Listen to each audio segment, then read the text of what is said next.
everybody, Jerry Bellini here for My Arts and Parts, and today I'm working on a prompt for GinaBAhrens design team challenge, and December is gift ideas is the prompt. So I came up with this cute little pouch that you can hang on your Christmas tree if you have one. If you don't have a Christmas tree, you can use it as a gift tag on a gift. If you don't give gifts, you can, well, who doesn't give a gift once in a while? Anyway, you can use it as a gift tag on a present. You can put a name, the person's name in there. You could put, if you had a little tiny present you were giving someone, you could put it in there. Or what I'm going to do with mine is I'm going to use them in my altered books as a pocket. Yeah. So I may or may not keep this string on there, so you can use the string or not. But anyway, that's what I'm going to do with mine, and I love them. This particular one, I used a little bit of a heavier linen fabric. It was, I don't know, a piece of clothing or a curtain or something that I ripped apart. So you can use remnants. If you don't have remnants and you want to use a piece of muslin, that's what we're going to do in the video today. We're going to use a piece of muslin. So I coffee dyed my muslin, and here it is, piece of coffee dyed muslin, and then I just ripped it. This particular pocket is 2.5 inches by 2.5 inches. You can make them any size. So I'm going to use Gina's digital downloads for this because I love them. They're so easy and quick, and I don't have to go looking for a piece of artwork. My favorite of her digital downloads are some of the things that she's watercolor painted, and so I wanted to share with you what I do with them. So I grab her, you buy the digital downloads, you get it in your mailbox as a JPEG. I have a Mac, and I use the Pages program. So what I do is I import, and with a Mac it's really easy. You just click on it and drag it over and drop it onto your Pages document.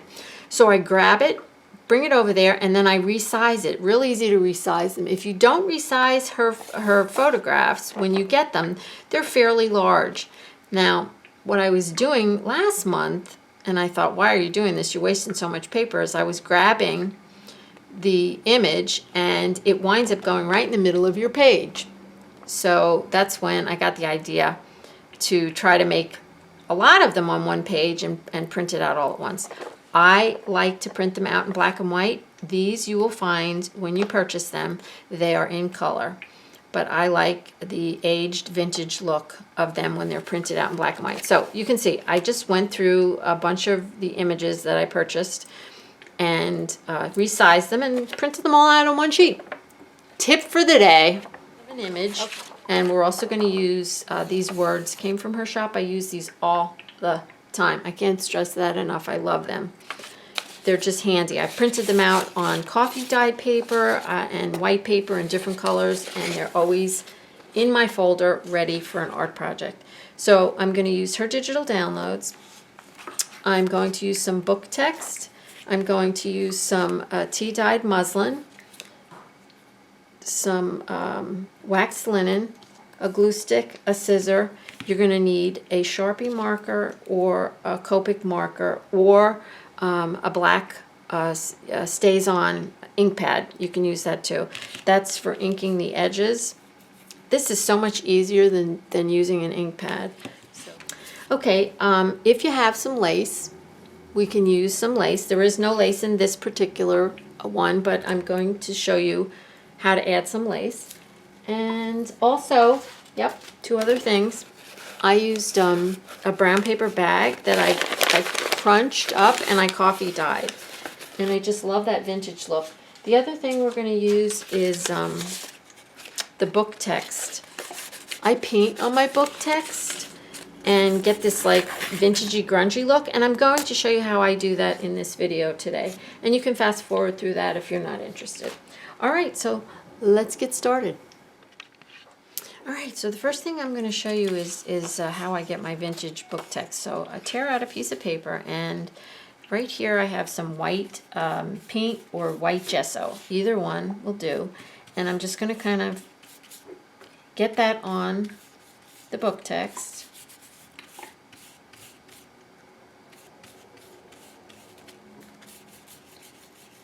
All right, once you kind of get that on there, you let that dry. And you don't want to do it real neat. So you want the book text to show through a little bit and not show through. Okay, so you just really want to give it some swiping. Let that dry. All right, once that's dry, you're just going to have a little gray paint. You're just going to kind of go around and just sloppy. See what I'm doing? My brush is fairly dry. And you can take a baby wipe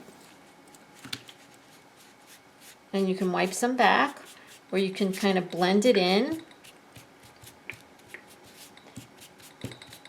All right, and if you want to use a color, you can certainly do that. And then I have this like a tannish gray color there. And I like layers, so it's all about building up some layers, and you can see several colors shining. Shining, no, I don't know about shining with this color. Peeking. All right, and then you can just wipe some back until you get a look that you like. And I'm just looking for a very vintage look that's kind of gonna recede to the background. So that's it, real simple, okay? All right, I ripped a piece of muslin, and the muslin is a lot softer than the linen fabric that I used for this this pouch. So if your fabric is real soft and flimsy, you might want to use a product called Wonder Under.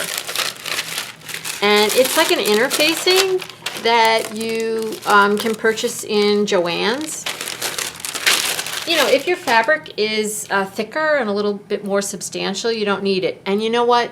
You don't really have to have it with the muslin. It's just I thought it would give it a little more body. So I ripped the muslin, and then I took a piece of Wonder Under, and I ironed it. You just iron it on. It's real easy to iron on. And then just fold it in half. And what I'm going to do next is I'm going to stitch around the edges, okay? And I will be right back. All right, I'm back. I stitched around the outside edges, and you know, I used a sewing machine, but if you don't have one, you can hand stitch it. It's very little stitching. Probably look pretty with some embroidery floss. So anyway, I just wanted to show you the stitching. I don't do my stitching straight. I don't want to do it straight. I like to do it so it's a little wonky. It just makes it look a little more old-fashioned, I think. So after you get it stitched, then you decide what you're going to put down on here, what images. Now I used a piece of brown paper bag that I showed you earlier, some book text, and the image and a word. So I ripped the paper bag, and I'm going to layer a few things here. So I'm going to use the paper bag. This is some of the book text that I showed you earlier how to make. I'm going to put that down. And you know what? I ripped a piece of lace, which I did not use in the last one. So let's see how this looks. Well, that's really cute. Okay, so I've got a couple layers going on here, and then I'm going to use this bird. I love the bird on top of there. All right, so I like the way that looks. So once I have figured that out, I am going to use Gabri-Tac to glue the first layer to the little pouch. But before I do that, I want some stitching lines on here, so I'm going to take this over to the sewing machine, and I'm going to put some stitching lines on, and then I'm going to come back and glue it all down. I'll be right back. All right, I'm back from the sewing machine, and I stitched the brown paper bag. I left a little piece of lace in between the two layers, And then this is my book text. And what I forgot to do was, and you don't mind if I go kill my dogs right now. Okay, I'm going to ignore them. What I forgot to do was take my Copic marker and go around the paper. So I think because I stitched around there with black, I think I'm just going to let it go because I don't want to get the Copic marker all over the lace. So I am going to do it to my bird. All right, and really it's like a lot of people use a stamp pad to do this, but I find this is so much easier, and I love this Copic marker with the big fat edge. So that's what I'm going to do. I'm just going to kind of go around there to give it that old ratty look that I love so much. And you know, today I can't win for losing. Does that make sense? You see the sun keeps coming in and out. I'm shadows, then I'm not. All right. I'm just going to keep moving. Please forgive me. So there I did that. That's beautiful. Now I'm going to look. Come on. Is that really seriously cute? I love it. All right.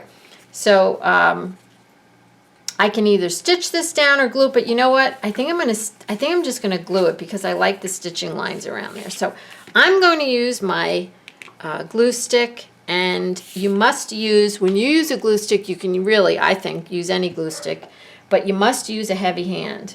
And I'm using my purple glue stick so you can see just how much I'm really giving it a lot of glue there. All right, and I'm going to glue that down.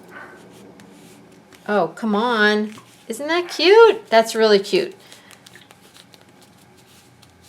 Then I'm going to pick out a word, and I won't bore you with that. I'll pick out my word. I'll be right back. All right, here we go. She's all glued down and cute as anything, I think. The last thing we're going to do is we're going to put a piece of waxed linen, and I just cut a short length of waxed linen. I don't know, it's probably about 12 inches, 15 inches. I'm going to put a big knot.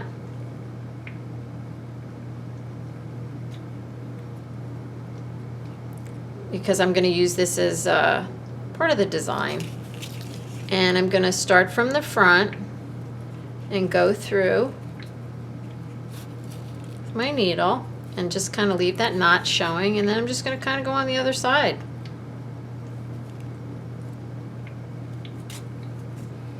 Decide how long I want my string to be. It's kind of good. And I'm going to just try to very carefully make a knot on this side.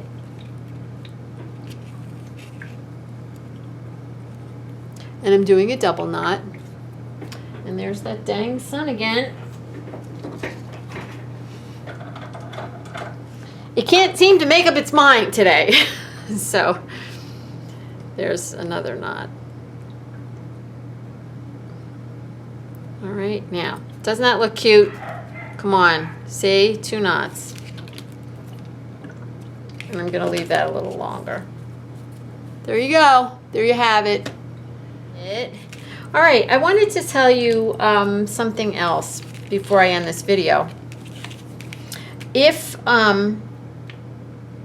you don't have any fabric tack, any glue that would be good to glue paper to fabric, I was just thinking you could just keep your piece, this would be your starting strip, leave it open, take all your, let's use this one. Leave it open, take, the things that you've prepared to put on there, put them on there, take them to your sewing machine, sew them down. I would leave this and glue this down. Stitch it down, and then close it up and stitch around the edge. Then you wouldn't need any glue, except for, to glue this down. So there you have it. And you know what? I think I'll just show you. I'll just do it. How about that?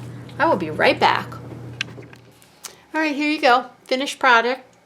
and I put the word on it in the string, and I hope you enjoyed my video. I hope you will make some of these for gifts for your loved ones this year, and I hope you have a blessed day. I'll see you again real soon. Bye.